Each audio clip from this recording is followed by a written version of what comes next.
"You don't belong here. Move along." The young soldier waved dismissively, like brushing off a stray leaf. The old man said nothing.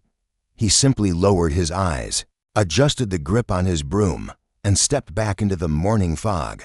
Then the gates opened. A black SUV rolled to a halt. A decorated general stepped out, stiff from old injuries, metals gleaming in the dawnlight. He froze, eyes locked on the janitor, and with a voice cracking under decades of memory, he whispered, "Captain, Aaron Mitchell, is that really you?" In that instant, everything the soldiers thought they knew shattered, and the truth about the quiet man with the broom began to unfold.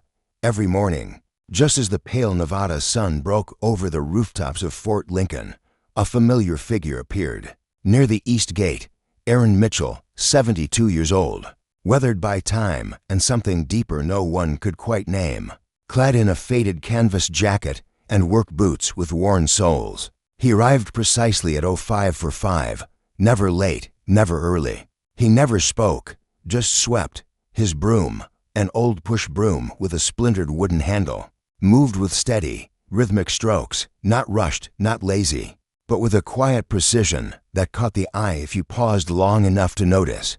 There was a method to how he worked, left to right, curb to gate, sidewalks, gutters, even the dirt patches beside the chain-link fences.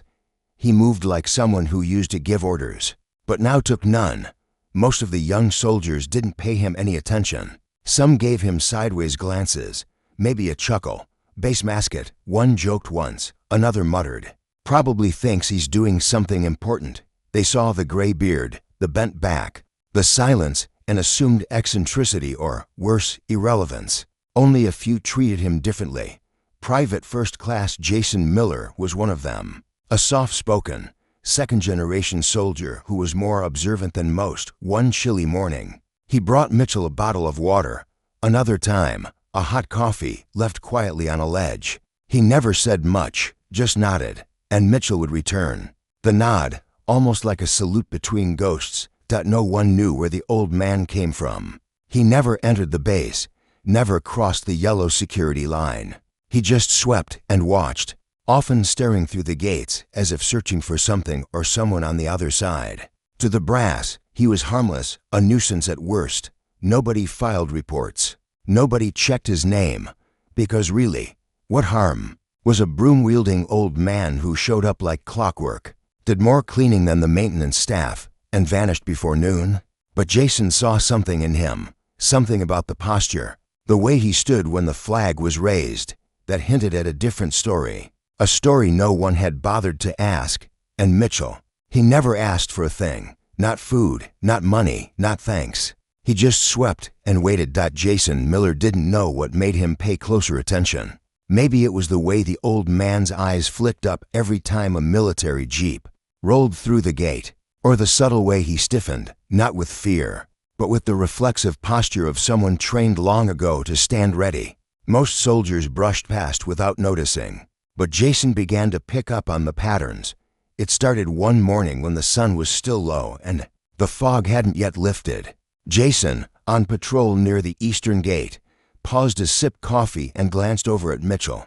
The old man was standing perfectly still, broom in one hand, the other clutched around something, a small, worn photograph. Jason couldn't see the details, just the creased edges, soft from years of folding and unfolding. But what caught his eye even more was the distant, hollow look in Mitchell's face. Not sadness exactly, more like searching, like a man trying to find a ghost he'd lost decades ago. A few days later, Jason noticed something else. A gust of wind blew Mitchell's jacket open as he leaned over to pick up a gum wrapper, and for the briefest moment, Jason spotted a faded name patch on the inside lining, A. Mitchell. Jason's brain kicked into gear. Mitchell. The name scratched at a half-memory from a training session months ago, an old debriefing case study the sergeants used to talk about lost heroes and unrecorded valor. One name in particular had stood out, Captain Aaron Mitchell, Special Recon Unit, presumed killed during Operation Thunderline, 1977. Deep in Southeast Asia, operation classified. No body recovered. No funeral ever held. He didn't say anything at first, not to the others. But that night, he pulled out his field notebook and scribbled down what he remembered. A. Mitchell, 1977. Thunder line, missing. The next morning, Jason casually brought it up in the barracks. Hey, that old guy with the broom. Any of you ever think he might have served? Corporal Davis laughed through a mouthful of protein bar. What, you think he's some kind of secret war hero? Bro, you've been watching too many movies. Sergeant Toller added, if he was a vet, he'd have VA benefits. Not out here sweeping sidewalks in the cold. The rest chuckled and went back to their phones, but Jason didn't join in. That night, he went digging through old files at the base library. Stuff most soldiers ignored. He found a brief reference to Thunder Line in a dusty training archive. Extraction mission compromised. 7 survivors. Commander Mia. Name redacted. That was it. But Jason couldn't shake the thought. Why did the old man stand a little straighter? When jeeps passed by, why did he track officers with a silent gaze, like he was waiting for one of them to recognize him? And most of all, why had nobody ever bothered to ask who he was? Jason didn't have answers, but something in his gut told him the man with the broom was more than just a quiet habit outside the gate. He was a chapter no one had finished reading. It began like any other morning. Aaron Mitchell arrived just before sunrise, broom in hand, jacket zipped against the wind. The eastern gate of Fort Lincoln looked the same, concrete barriers to posted guards, flag gently swaying overhead. But something had changed. A new base commander, Colonel David Rohr, had taken over that week. Young by military standards, efficient, strict, deeply committed to protocol. He came in with an initiative to tighten security. Civilians loitering near the perimeter, no matter how harmless, were now considered a liability. At 0600 sharp, 2 MPs approached Aaron as he swept a path of wet leaves from the outer sidewalk. Their stance was respectful, but firm. Sir, I'm going to have to ask you to step away from the fence, one of them said. You're not authorized to be this close to the base entrance.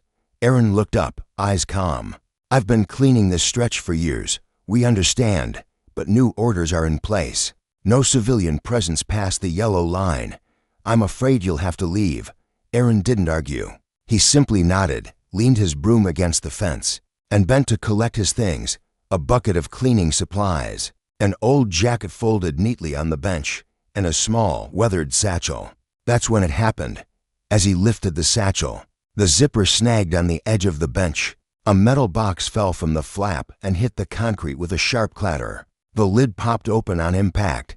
Everyone froze. Inside were objects that did not belong to a man forgotten by the system. A silver star, dulled by time but unmistakable in shape and meaning. A frayed uni patch, its edges singed. The faded words barely legible. Special Recon, Thunderline. And beneath it, a small photograph, creased, torn at the corners, showing 8 men in uniform standing before a helicopter in flames. Dust and fire hung in the background, frozen mid-motion. They were younger then, faces covered in soot and resolve. One of the soldiers on duty, a logistics clerk named Rodriguez, stepped closer, eyes wide. Sir, I've seen that patch before. In a debriefing. That's Thunderline. That mission went sideways back in the 70s. They lost almost everyone. Jason Miller, standing just inside the guard post, heard the words and dropped his clipboard. He rushed out. Wait, what did you say? He asked, turning to Rodriguez. This guy. Rodriguez said, pointing to the photo, if this is who I think it is, that mission was classified. The commander never came back, presumed Kier. Jason's heart was pounding. He crouched next to Aaron, who was slowly closing the box with a kind of solemn grace. Jason locked eyes with him. Sir, were you Thunderline? Aaron didn't answer immediately. He looked past Jason, toward the gate. His voice was low, quiet. Not everyone came home, but someone had to stay behind to make sure the others did. Jason stood up and ran. He didn't stop at the gate. He didn't wait for orders. He sprinted straight across the yard to headquarters, nearly knocking over to privates on the way. He burst through the admin office door. Captain Walters, I need to speak with you now. His captain looked up from her desk, startled. Miller, you better have a damn good reason for this. I do. he said breathlessly. "I think we've been ignoring a living piece of military history." Back at the gate, Aaron gathered the metal box, brushed a bit of dirt off the silver star, and stood up. Across the base, phones were already ringing, in quiet rooms. Names were being searched, and in one secure office, a general's aide was picking up the receiver, saying only, "You're going to want to see this in person, sir." By late afternoon, word had spread like wildfire through Fort Lincoln. No official announcement had been made, no sirens or alerts, but the atmosphere shifted uneasy. Electric. Officers who never left their desks were suddenly at windows. MP. Radios buzzed with cryptic chatter. Something was happening. Then, without fanfare, a black SUV with government plates rolled quietly through the side entrance. No military escort, no flashing lights, no flags, just the unmistakable presence of power that needed no introduction. That the vehicle stopped near the command building. The passenger door opened. Out stepped General Richard Hawthorne, tall, broad-shouldered despite his age, his right leg dragged slightly from an old injury. But his posture remained unshakable. Rows of medals adorned his green dress uniform. His face was lined, not just with years, but with memory, deep, heavy memory. No one had expected him, not the colonel, not the aides, not the guards. He hadn't called ahead. He hadn't needed to. He walked past the line of saluting officers without a word, his eyes scanning the perimeter until they landed on a lone figure near the eastern gate. The man with the broom, Aaron Mitchell. The janitor looked up, and time seemed to stop. Without hesitation, the general removed his cap slowly, deliberately, and held it against his chest. The wind caught the edge of the old photograph, still clutched in Aaron's hand. Hawthorne's voice cracked as he crossed the final steps between them. "You saved my life, Captain." He paused. "I thought you died with the rest." The clatter of tools, dropped by a mechanic nearby, echoed faintly. A young recruit lowered his phone. A group of officers near the mess hall stopped mid-step. The base fell silent. The two men stood face to face, one in polished command, the other in worn clothes, and quiet humility. Two ends of a story no one had realized was unfinished. Aaron opened his mouth, his voice low and steady. "Not all of us made it, but I couldn't leave until I knew someone remembered." General Hawthorne's jaw tightened. His voice dropped to barely above a whisper. "You were presumed dead. Operation Thunderline, classified. Your name was etched on the wall at headquarters. I've saluted it more times than I can count." A small crowd had started to gather, unsure if they were witnessing a reprimand or a reunion. Soldiers whispered among themselves, "Is that who I think? It is, no way. That guy, the janitor." But no one dared interrupt. Jason Miller stood at the edge of the crowd, heart pounding in his chest. This moment felt like something sacred. Hawthorne turned to face the onlookers. His voice, now clear and commanding, echoed across the square. "This man is not a janitor. He is Captain Aaron Mitchell, Special Recon Unit, presumed killed during Operation Thunderline in 1977. Gasps rippled through the crowd. "He didn't die," Hawthorne continued.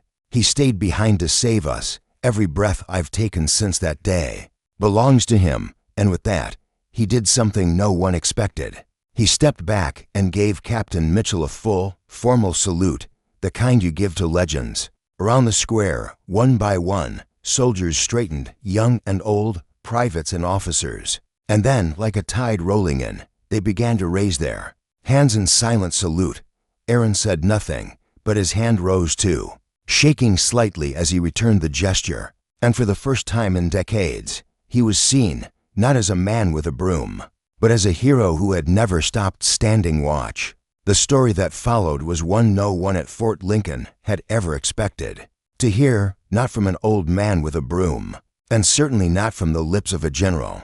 They sat together on a weathered bench near the base gates, Captain Aaron Mitchell and General Richard Hawthorne. The crowd kept their respectful distance, but no one left. Even the commanding officers waited in silence, as if some long-buried truth had finally clawed its way to the surface. Mitchell's voice was calm, almost detached, as he began. It was April 1977. He said, staring toward the horizon, "Thunderline wasn't supposed to go the way it did. They were sent into hostile jungle terrain. No maps, no guarantees. The mission was to extract 6 American prisoners from an enemy compound before dawn. Intelligence had assured them it was lightly guarded. That was wrong. The moment our boots hit the clearing, gunfire erupted from every direction, he said. We fought our way in, Mitchell said, the words dry, like reading from an old letter. Found the prisoners, got them out. But when we reached the evac point, the chopper took heavy fire. Mitchell had ordered everyone aboard. He'd been the last man standing between his team and the enemy. He'd laid down covering fire until the rotors lifted and the helicopter vanished over the ridge, carrying General Hawthorne. Then just a 23-year-old lieutenant. I got hit, Mitchell continued. Fell down a ravine. The explosion from the second bird knocked me out cold when he came. 2. The jungle was silent. And then, capture. 2 years in isolation. No name, no records. Barely any food. He had destroyed his ID tags during the op, and the trauma, both physical and mental, left him disoriented for months. When he was finally recovered during a prisoner exchange, the Army didn't recognize him. They had no idea who I was, he said. And honestly, neither did I. They sent him to AVA hospital under a different name. Said he was a John Doe with military indicators. I wasn't in any condition to argue. It wasn't until years later, after wandering from job to job and recovering pieces of himself slowly, that full memory returned. But by then, it was too late. His unit had been disbanded. His status, presumed KIA, was enshrined in a forgotten file cabinet, and he had no family to speak of, no one to call. I didn't want to barge back in, Mitchell admitted.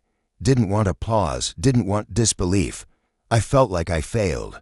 Not everyone made it out. Instead, he settled near the only place that still felt like home, a military base, and each morning, he watched the flag go up.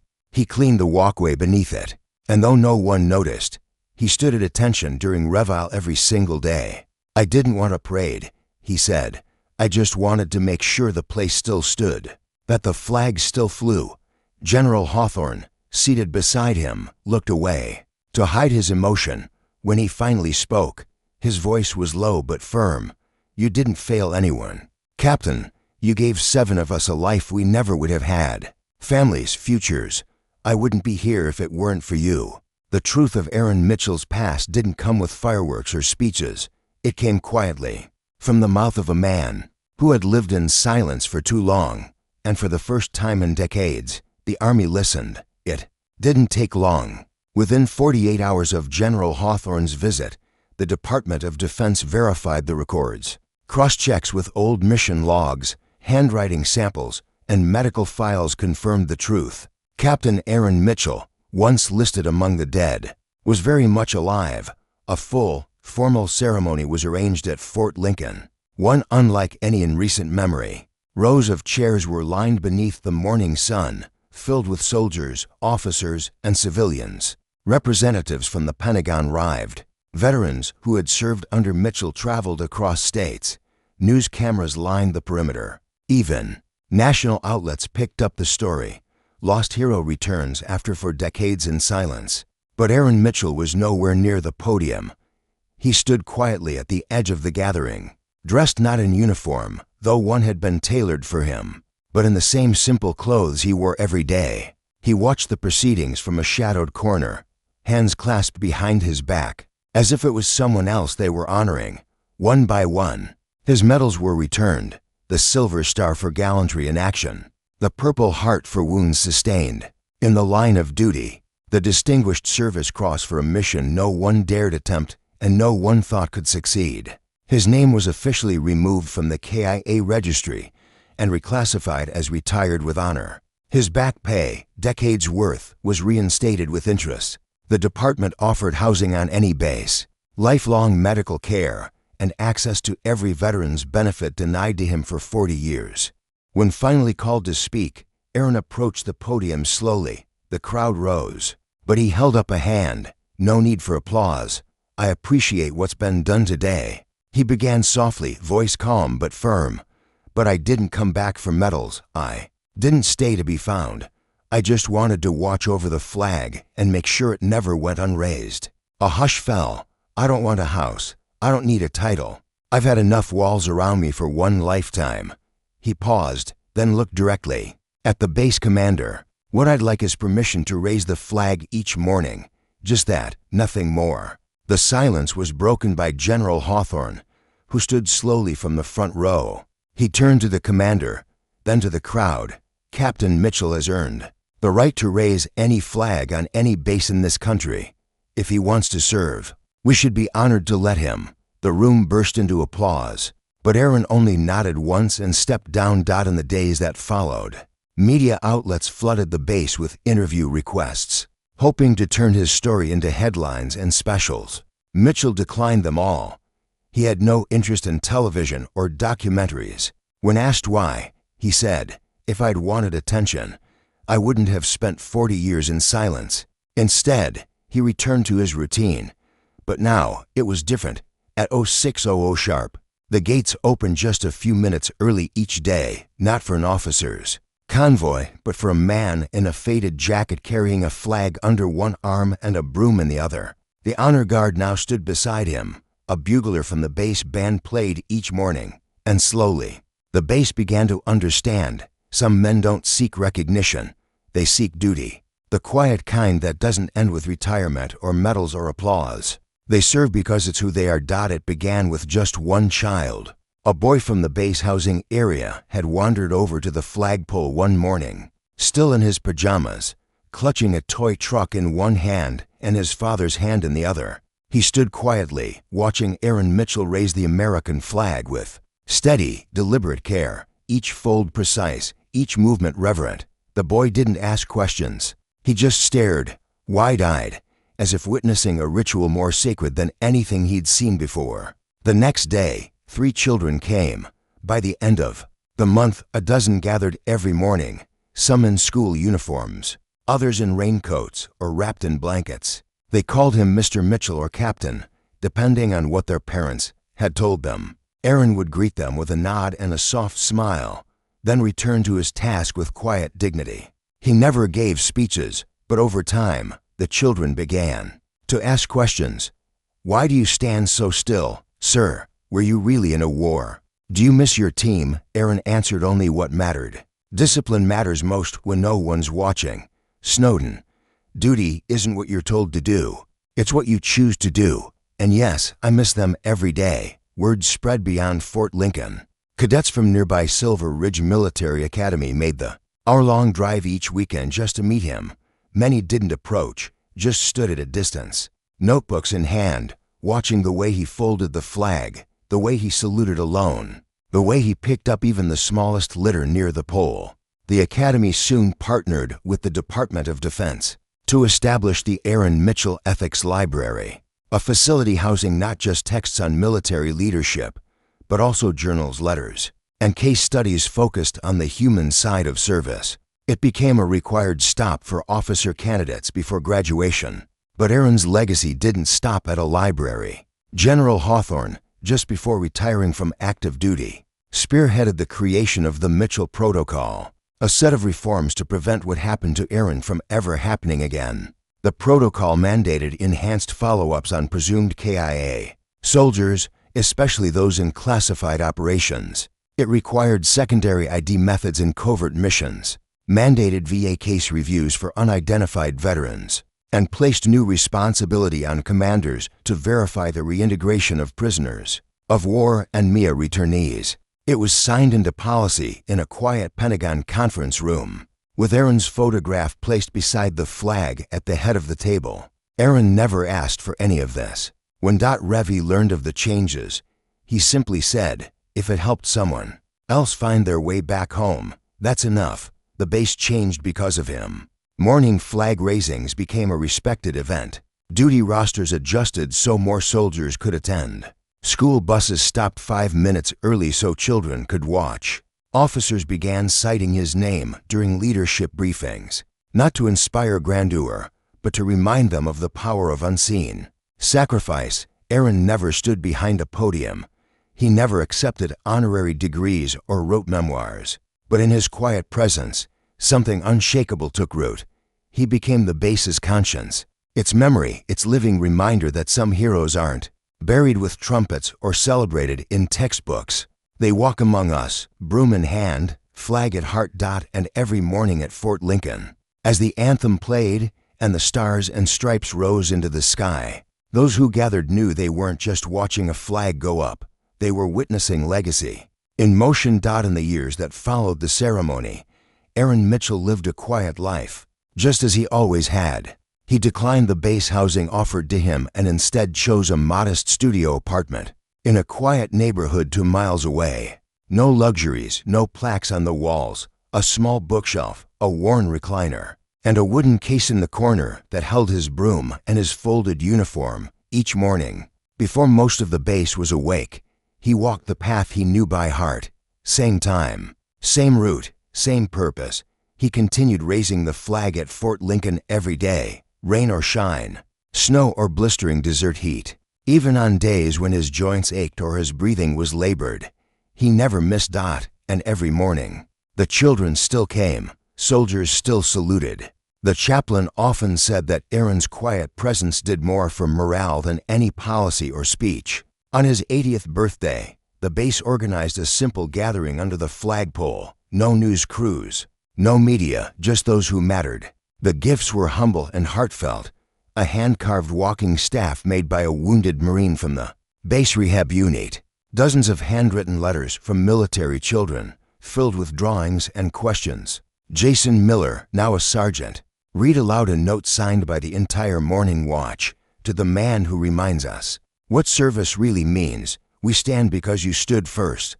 General Hawthorne, now retired, attended as well when the two sat alone. Afterward, Aaron looked at him with quiet disbelief and said, "I never expected to be remembered." The general smiled and replied, "That was always your blind spot, Captain. You never understood how unforgettable you were." Aaron passed away peacefully 5 years later. No fanfare, no last words written down, just an old soldier in his sleep, hand resting on the staff by his bedside. The military funeral held in his honor drew hundreds, soldiers, veterans, cadets, children, and strangers who had only heard the story once but never forgot it. But the real tribute came the next morning. At exactly 0600 hours, 7 American flags were raised simultaneously at 7 military bases across the country. Each flag was hoisted by a young soldier who had either met Aaron Mitchell in person or grown up hearing about him. Each folded flag was later presented to a local school, accompanied by a simple handwritten note. Heroism isn't about medals. It's about choices no one sees. The message was signed only, a friend of Captain Aaron Mitchell. And so, long after he was gone, the quiet man with the broom continued to teach, not through orders or glory, but by living a life of silent devotion. He had asked for no reward, but in the end, he became the standard by which others measured service. Look again at the janitor sweeping your school hallway, at the bus driver who never misses a stop, rain or shine, at the quiet man with the bent back sitting alone at the park, folding a flag no one asked him to raise. He may have once stood in front of gunfire for you. Aaron Mitchell was never looking for recognition. He never asked for applause, medals, or even a salute, but through silent service, steady hands, and unwavering presence, he reminded us all that duty doesn't retire and honor doesn't fade with time. His broom was never just a tool. It was a symbol of what he still believed in, that every day, every person, every flag is worth caring for, even when no one's watching. If you've ever met someone like Aaron Mitchell, say thank you. It might be the only thanks they ever receive, because not all heroes wear uniforms anymore. Some carry brooms, some walk alone, and some simply show up again and again, because that's what integrity looks like.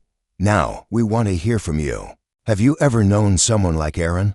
Someone whose quiet strength shaped your life? Tell us in the comments. Your story matters, too. And if this story moved you, helped you remember someone who deserved to be seen, like, share, subscribe, because these aren't just stories, they're legacies. And together, we make sure no good person is ever forgotten again.